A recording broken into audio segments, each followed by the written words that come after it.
পারিবারিক সংকট, অর্থাৎ পারিবারিক সংকট আমাদের বিভিন্ন ফ্যামিলিতে রয়েছে। পরিবারের উপর যখন আস্থা না থাকে তখন একসময় তিনি তার সম্পদগুলো হয়তো কবরস্থান কিংবা মসজিদে দিতে চান।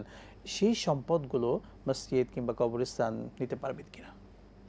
মাশাআল্লাহ, প্রথম কথা হলো আসলে এটা ডিপেন্ড করে, কারণ এক এক এলাকার পরিস্থিতি এক এক রকম। মসজিদের যদি জমির দরকার না থাকে জি। অথবা এলাকায় মসজিদ থাকে, তাহলে আর মসজিদকে দিয়ে এটা ঝামেলা বাড়ানো ছাড়া আর কিছু না। আর ওয়ারিশদের জন্য তো কিছু রেখে যাওয়া উচিত।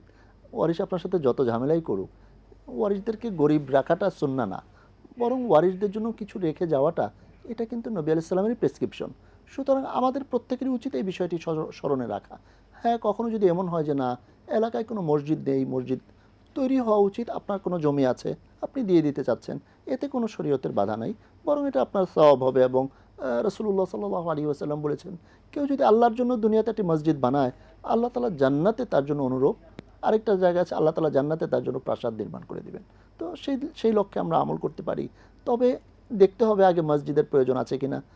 দ্বিতীয় নম্বর কথা হলো যে মানে ওয়ারিশদেরকে একদম দরিদ্র রেখে যাওয়া, এটাও কিন্তু শরীয়তের নির্দেশনার খেলাফ। জি।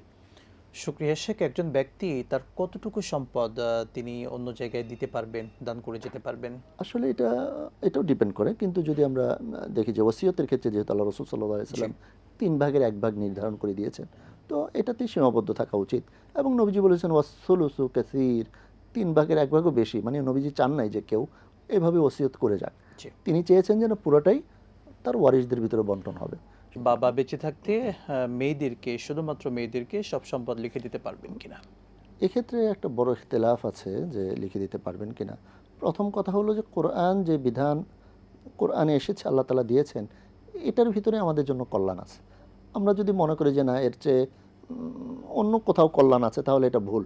রব্বুল আলামিন তিনি জানেন যে অনেক সময় এরকম ঘটবে, যেই কারণেই কিন্তু তিনি আল্লাহ রব্বুল ইজ্জাত ওয়াল জালাল, এক কন্যা হলে সে সম্পদের অর্ধেক পাবে, 2 কন্যা হলে 3 ভাগের 2 ভাগ পাবে। এইভাবে কিন্তু রব্বুল আলামিন এটাকে বিধান দিয়ে দিয়েছেন। সুতরাং এই বিধানের বাহিরে যাওয়াটা কখনো একজন মুমিনের জন্য কল্যাণকর নয়, উত্তম নয়। জি। একজন সন্তান যিনি কথা বলতে পারেন না, তিনি তার দাদা দাদির নিকটেই বড় হয়েছেন বা হচ্ছেন। এ পর্যায়ে দাদি যদি তার সম্পত্তি তার নাতির নামে লিখে দেয়, অর্থাৎ তাকে মালিক বানিয়ে দিল, এতে অন্যদের কোনো আপত্তির বিষয় আছে কিনা। প্রকৃত অর্থে যিনি গড়তে পারেন তিনি ভাঙতেও পারেন। তো তিনি যদি তার সম্পদের কোনো অংশ তার নাতিকে বা কাউকে লিখে দেন বা কাউকে দান করেন, এতে কারো কোনো হস্তক্ষেপ করার সুযোগ নাই। তবে যদি কখনো বেইনসাফির কোনো বিষয় থাকে, সেক্ষেত্রে সচেতন হওয়া দরকার, যেন সম্পদ বন্টনের ক্ষেত্রে কোনো বেইনসাফি না হয়। জি।